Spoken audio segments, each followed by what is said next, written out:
Everything is fine. Good job. Nice apartment. People who care about them. No obvious reason to feel the way they feel. And yet there's this feeling they can't quite name. Not sadness exactly. Not depression the way people describe it. Just nothing. A kind of hollow space where something is supposed to be. They scroll, they eat, they make plans and cancel them. They wait for something to feel like it matters. Stay with me, because that emptiness, the one that shows up even when life looks fine from the outside, is one of the most misunderstood feelings a person can have. And once you understand where it actually comes from, you will never see it the same way again. Picture someone like Zara, late 20s, works in a field she chose herself, has friends, real ones, not just contacts. From the outside, her life makes sense. But Zara has this habit. She fills every hour. Back to back. Plans, work, noise, movement. Not because she's ambitious. It's because stillness is unbearable. The moment things go quiet, it arrives. That feeling is flat and wide and impossible to explain to anyone without sounding ungrateful. She's tried to describe it before. I just feel empty. And people look at her like she's missing something obvious. But you have so much going for you. And she smiles. And changes the subject.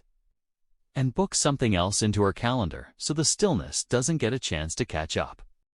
Emptiness is a strange feeling because it looks like nothing. But it's not nothing. It's the result of something. For most people who feel chronically empty, the feeling traces back to a time when their emotional world wasn't given space to exist. Not necessarily a dramatic childhood. Sometimes just a home where feelings weren't discussed. Where achievement mattered more than experience. Where love was present but somehow never quite personal. And the child learned something quietly, without words. What I feel doesn't matter much. What I do matters. What I produce matters. But the inner life, that's private. Maybe even irrelevant. So they learn to function without connecting to themselves.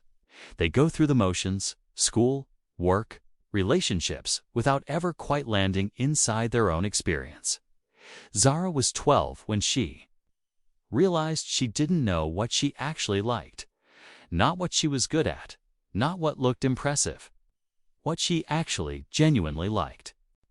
She's 31 now. She's still not sure. And that uncertainty, that disconnection from her own interior, is exactly what the emptiness is made of. The dangerous thing about emptiness is how it gets filled.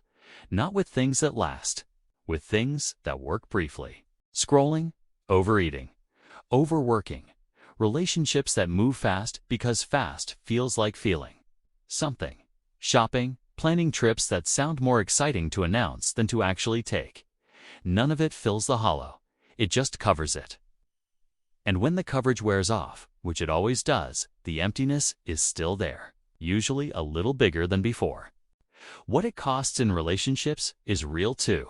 Empty people often attract intense connections early, because intensity feels like the opposite of empty.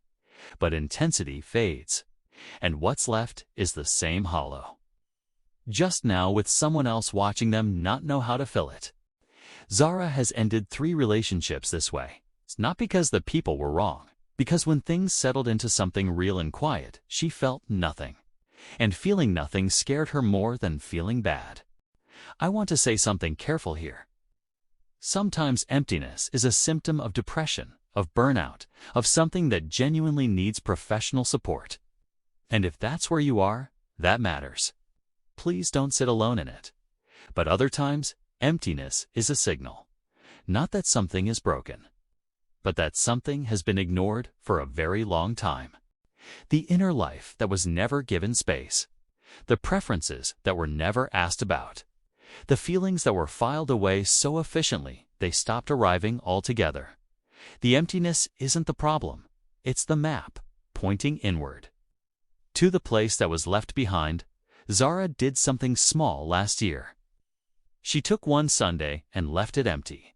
No plans, no noise, no filling. And she sat with the discomfort of not knowing what she wanted to do. For the first hour, it was unbearable. Her hand kept reaching for her phone. Her brain kept generating things she could schedule. And then, slowly, something shifted. She made tea she actually wanted, not tea she was supposed to want. She read 3 pages of a book she'd been avoiding because it made her feel things.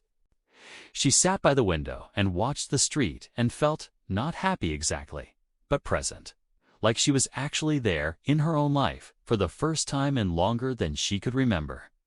The emptiness didn't disappear that Sunday, but it got a little smaller, because she finally stopped running from it long enough to realize it wasn't a void. It was just a room she'd never let herself enter, and inside it, quietly, patiently, was the version of her that had been waiting all along. If you feel empty, you are not broken. You are not ungrateful. You are not missing something everyone else has. You are someone whose inner life was never given the space it deserved. And the fact that you can feel the absence means the thing that belongs there is still looking for a way in. If this one found you, share it with someone who needs to feel less alone today.